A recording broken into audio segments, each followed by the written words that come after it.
If you feel like you need to visually see your amazing characters, if you want to create a story for your OCs, you've come to the right video. Welcome back to my channel. I'm Hope, and I have too many creative hobbies. I'm creating a graphic novel or comic called The Lake of Lost Souls, but I won't get into it because this video is about you and your story. So if you want to make a comic, you need to create a story. In this video, I will be teaching you how to actually create the comic, not the story. So if you want help in creating your story, this video right here might help. And I say might because that video does not go in depth in the story, but it does help with the steps you need to take before you actually start drawing the comic. So now that you've written your story, you can start creating.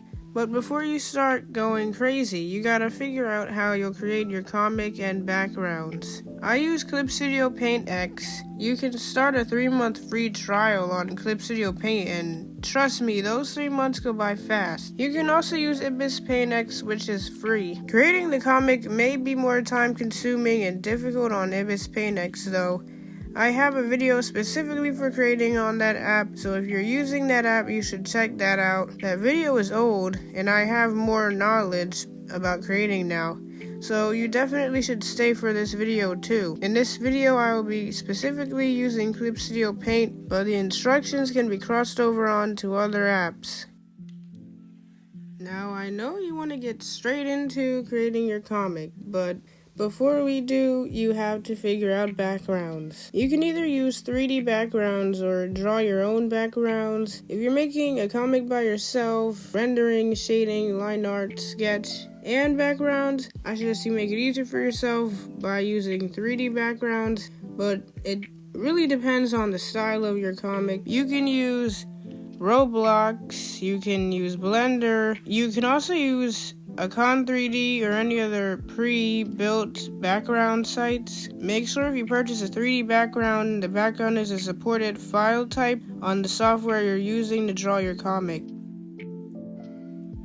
Before you add anything to your comic, you need to sketch out your page. I'm doing it in the more traditional comic way, where everything is close together. My comic pages are 2400 by 3600 pixels. You can also do all of these steps if you're making a webcomic. The pages will be a different size. I've already finished my sketches on this page, but basically, you just want to do a rough little sketch of just what's going to be happening in each panel. Create a folder and name it after the page you're making. Place a new layer into the folder, which you will use for creating your outline.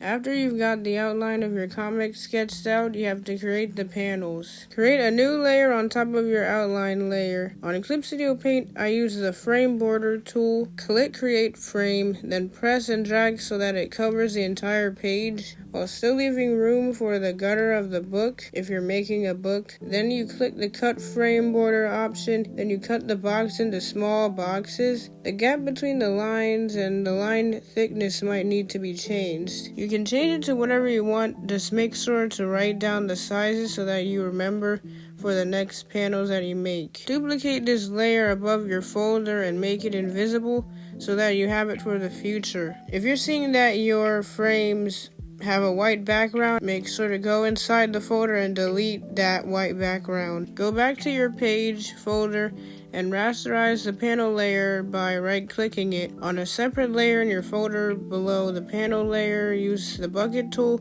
to make the background white. Then combine those two layers together.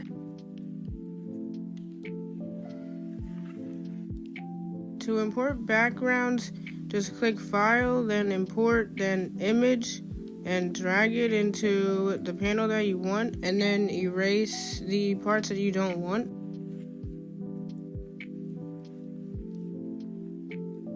Or you can use the magic wand and then import your background in, and then delete the selection and rasterize the image afterwards.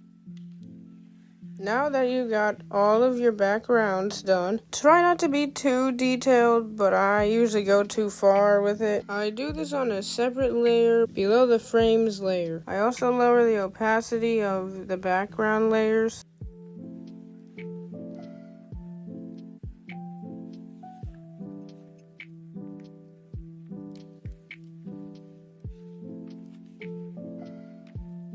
After you finish sketching, you can now start the line art. I just used the G pen, and for some reason I've chosen to just do size 21.7. Make sure when you choose your brush size that you write down the size that you put.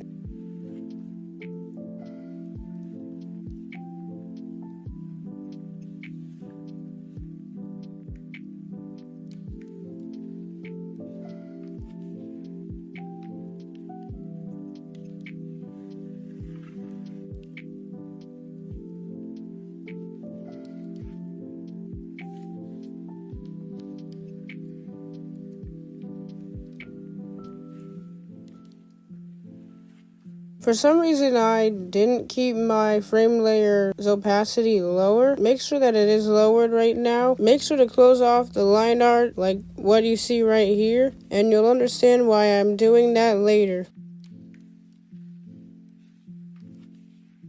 It may seem weird that I choose to shade before I add the flat colors. I think it's a lot easier for me to render using desaturated colors. First, create a separate layer below your line art layer. Set your line art layer as a reference layer. Then use the Close and Fill tool, which can be found on the Clip Studio Paint Assets store. I set the color to any light desaturated color and then fill it. The line art layer must be closed off and have no gaps, even if it's hidden below the panel layer, or else the Close and Fill tool will not work. Now that you have this done, you can start shading. Create a separate layer for shading and clip it above the filled in layer. I also use a kind of desaturated color for shading it, but it has more color and it's darker. You can use any color depending on the setting or feel of the page you're making. I use the Gomi G Pen shade brush with a lowered opacity, which I found on the asset store, but I'm sure you can find something similar, or you can do a more hard brush or full-on airbrushing type of brush, but I like to have a mixture of both.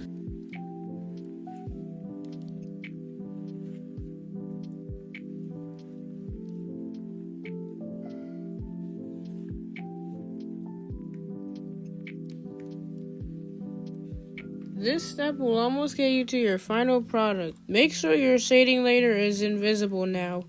To add your flat colors, you should create a new layer, or you could just add them straight onto your filled in layer. Sure, adding the colors on a separate layer individually would be smarter, but I don't do it because I'm lazy. To make it easier for yourself, you should create a layer with all the colors your characters have and save it as a PNG.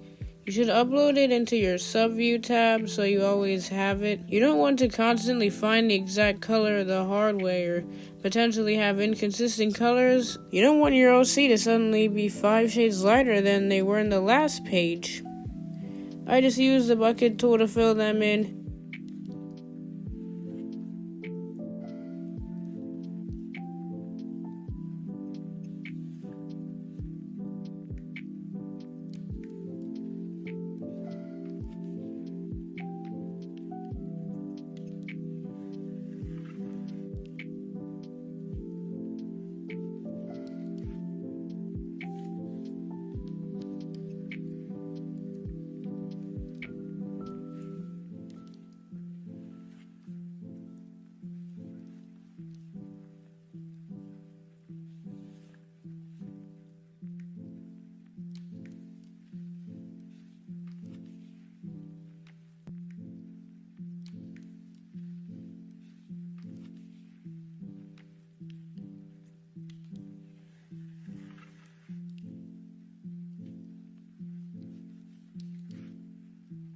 You're almost done. Make your shading layer visible again. Right now it looks weird, but there are ways to make it look darker or more saturated. You can play around with the settings, but this is how I do it. Click on your shading layer, then click the tab that says normal. Scroll down to linear burn.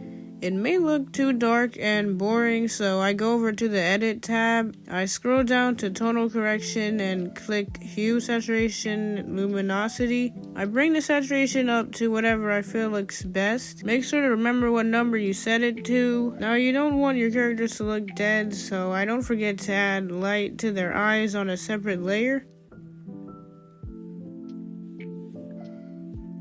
This final part is one of my favorites. You're bringing your characters to life even more. Create a folder inside of your page folder specifically for text if you haven't already. When you create your text, it won't go into that folder, so you'll manually have to do it. Use the text tool to create your dialogue. I use the Anime Ace font. You can use any other font. Honestly, I wish that I used another more magical font, but the damage has already been done and I'm not going back and changing it. To download any font, you can download it on websites and upload it onto your software.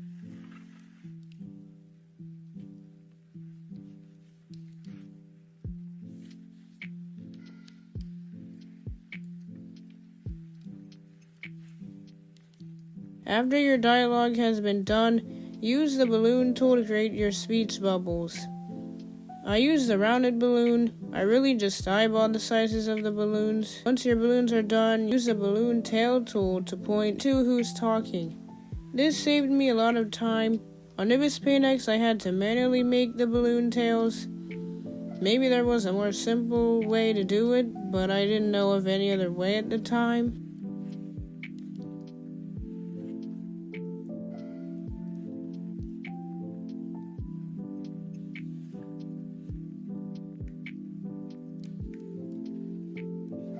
Now you've made your first comic page.